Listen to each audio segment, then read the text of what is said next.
Spider-Man Miles Morales. This will mark the beginning of a new playlist on this channel for the ninth generation, the official first game of the ninth generation of gaming. As a first game to, first entry into the ninth generation, the next generation of gaming, this is a great start. This is a fantastic start. This game should have been renamed from Spider-Man Miles Morales to Spider-Man Miles Miraculous. It is absolutely fantastic what Insomniac Games has achieved with this. The game isn't perfect, and I'm going to go over what the cons are, but I immensely enjoyed my time with this game for a few different reasons.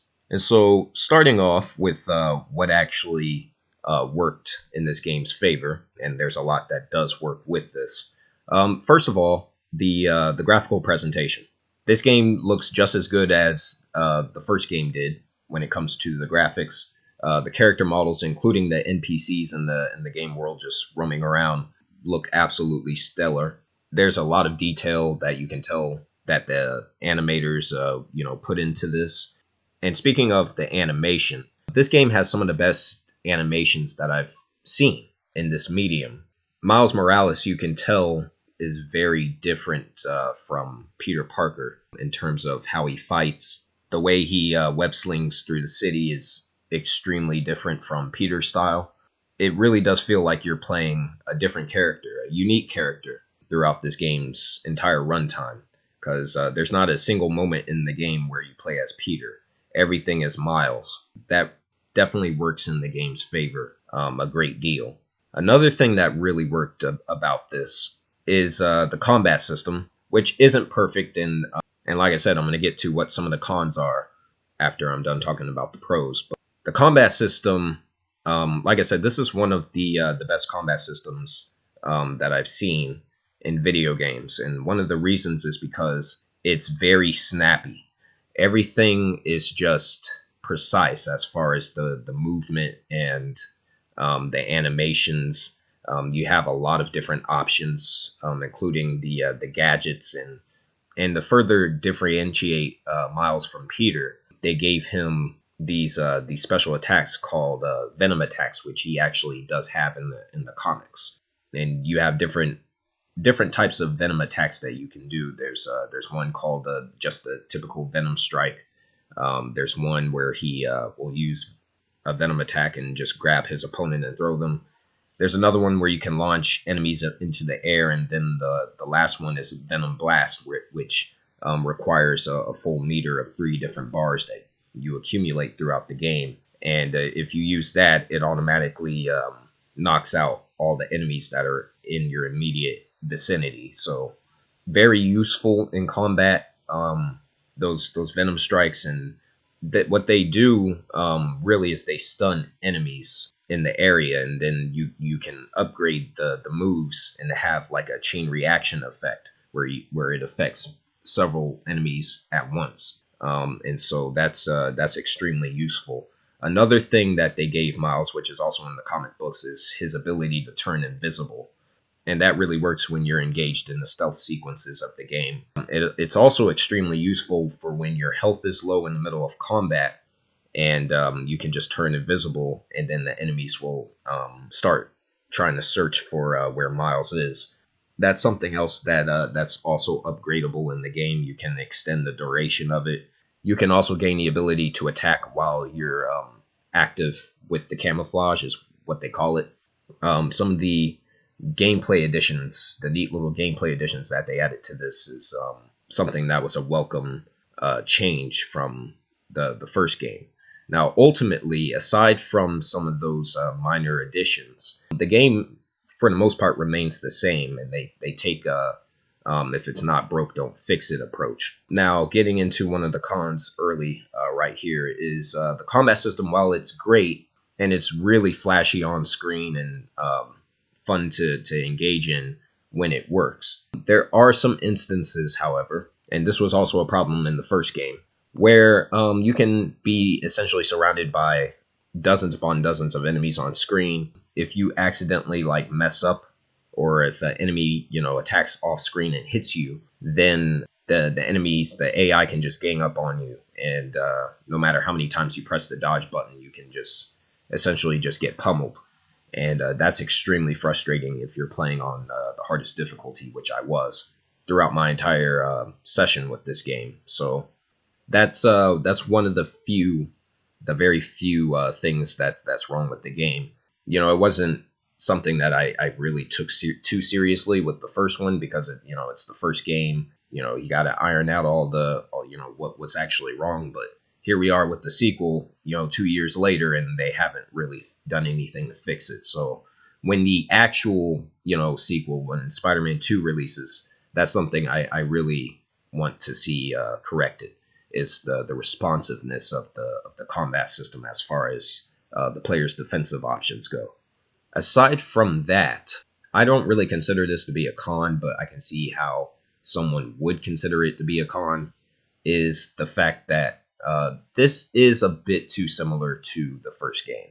There's not too much that's actually new here. A lot of it is basically exactly the same as the first game. Again, I really don't consider this to be an issue because the first game was just fantastic. So everything that was great about the first game, and there was a lot that was great about the first game, carries over here. But what I do consider to be an issue is the fact that there are a few technical problems. It's not Watch Dogs Legion bad, or like something you would see in the Ubisoft game. It's nowhere near that. But there were instances where I would free fall and go under New York City. That actually happened to me twice during my playthrough of this, and that's just something that was just weird and random when it actually happened. There was another instance where the game was trying to load a scripted walking section, and Miles Morales, his head was just floating in the air, and the rest of his body wasn't there for a few seconds. And so that was a bit weird, and it was just out of place. But that only happened one time, so it's not like the game is just a buggy, glitchy mess. But it is worth noting that the game does have a few technical flaws. I don't mind if there's like 1 or 2 or 3 glitches or whatever, but if the rest of the game, as far as the animations and the the way it controls, is smooth and responsive. But if a game just has glitch after glitch after glitch, or if it has like game breaking glitches or bugs like with what I played with Watch Dogs Legion, then that's when it becomes a problem. This game doesn't have glitch or bug problems to that degree, to where it's a serious issue. Aside from that, another thing that really worked with this game is the story. I would say actually the reason this game works so well is because of the story, and specifically because of Miles Morales himself. Miles Morales is just a fantastic character. He's not just it's just the black Spider-Man. It's like, no, he really is his own character. He's completely different from Peter, but he retains Peter's sense of justice and his sense of morality. And what was really fun about this game in particular is that you really see Miles Morales in training to be the new Spider-Man. Peter Parker is seen briefly at the beginning of this game, but then he goes overseas with Mary Jane or whatever, and leaves the city in the hands of Miles, who is still in training. To see Miles Morales, his journey throughout this game to become, his own Spider-Man, his own persona, that was something that was fun to witness, and I'm very excited to see what they do with the character for whatever the next Spider-Man game that Insomniac makes. I'm very anxious and excited to see what they're going to do with him. Now, when it comes to game length, this has been a minor complaint from some of the naysayers against this game, is that the game is too short.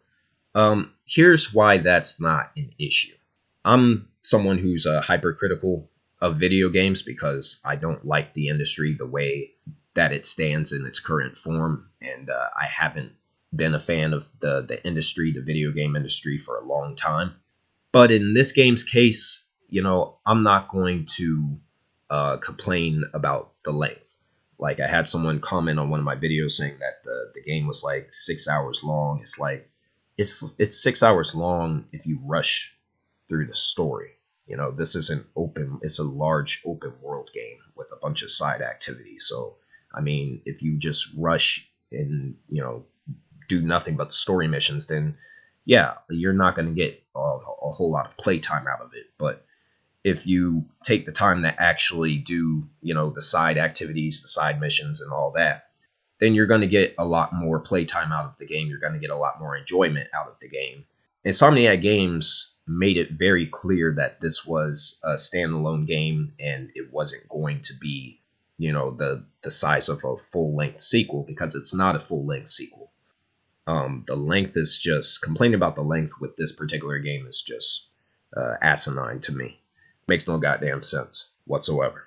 Another thing that really works extremely well with this is the fact that it's not loaded, like it's not overloaded with a bunch of collectibles and different side missions like the majority of open world games that are on the market these days. And some people had an issue with that in the first game. I felt it wasn't really an issue in the first game either.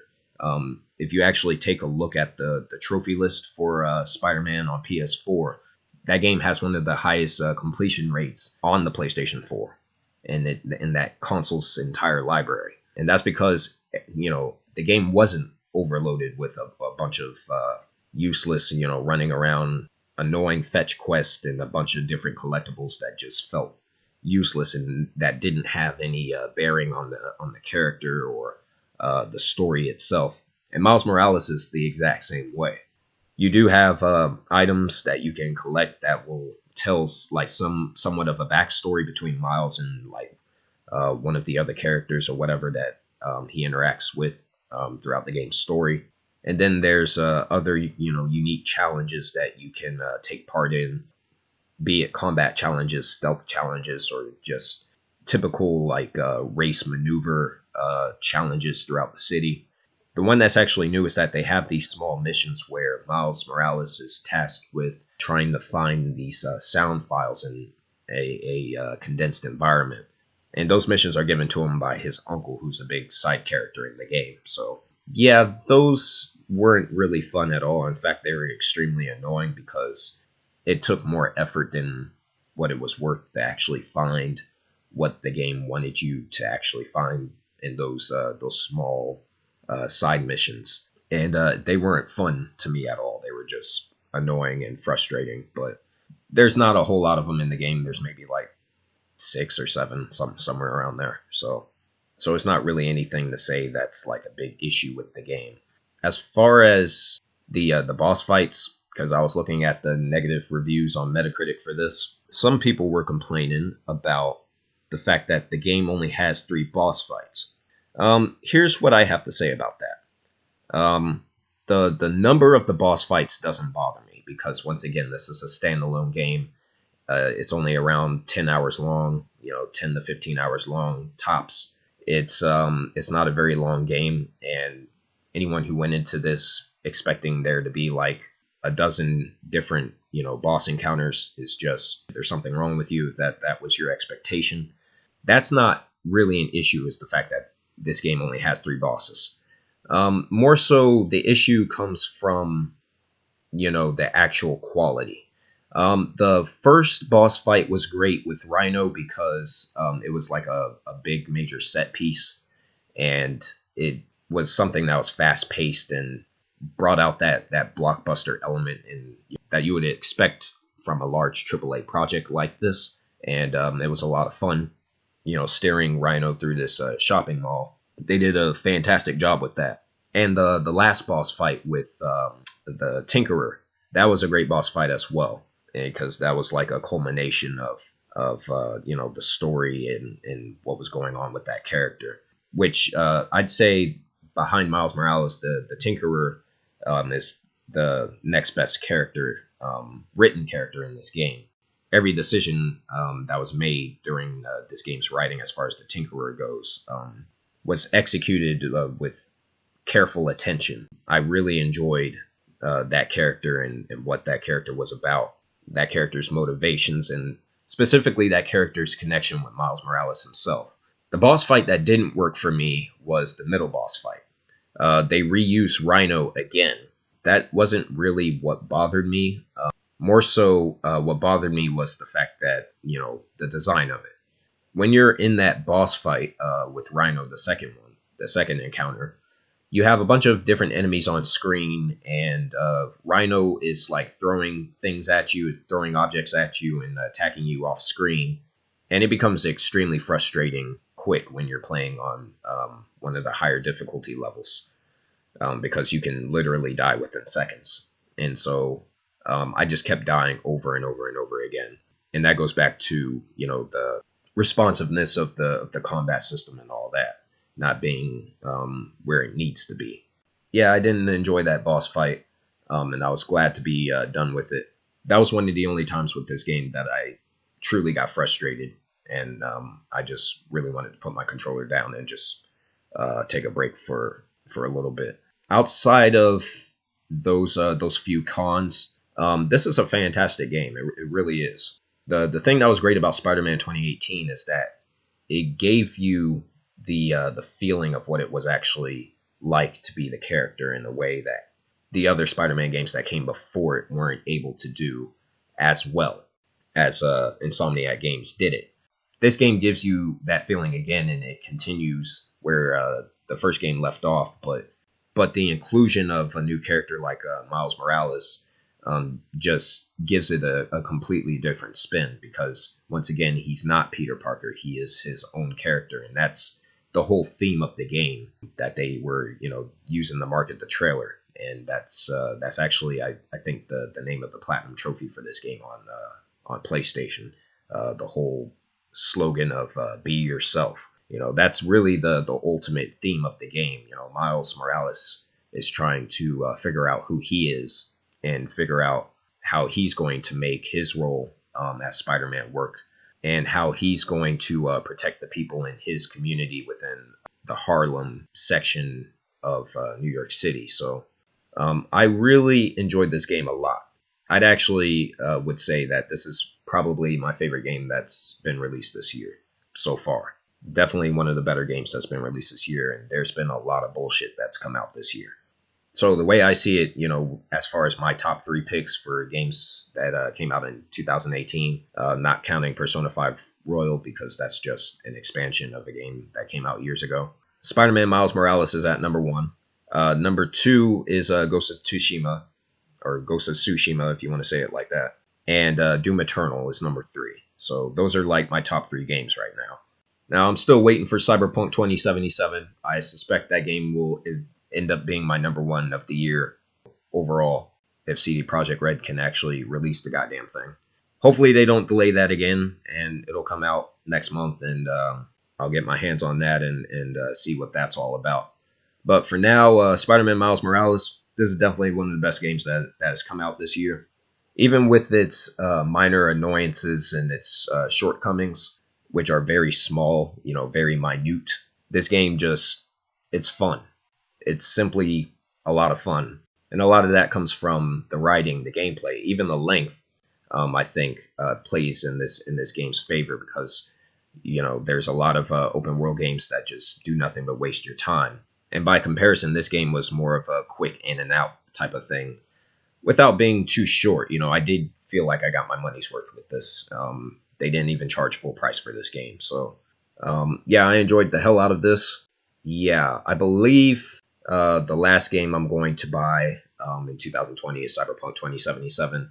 The Medium, I saw that game was delayed. I believe it was delayed till January of next year. So obviously I won't be getting that because it's not coming out this year. So yeah, Cyberpunk 2077 will be the last game that I buy this year. And it may be the last unboxing that I do. As far as my unboxing videos, it may be the last one, because as I stated before on my channel in older videos, older recent videos, I have made the jump to PC. Yeah, eventually I'm gonna get a PS5 at some point because I'm gonna have to.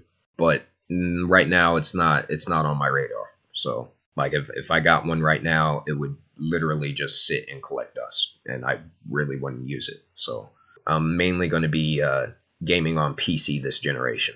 Hopefully, this generation goes better than last generation because this very well may be my last generation when it comes to video games, and more than likely, I'm going to be more picky about what I choose to play this generation compared to last generation, where I just bought any game that I had a remote interest in. So this time, I'm going to be a lot more critical of what I do choose to purchase and what I do choose to spend my time with when it comes to these products. So I'll probably make a few more videos discussing the ninth generation, because even though the ninth generation is here, it hasn't fully hit its stride just yet. So I'll probably release a few more videos discussing that. But until then, Spider-Man Miles Morales. If you game on PlayStation and you don't have this game, what are you doing? Honestly, what are you doing with your life? Check this game out, because it kicks ass.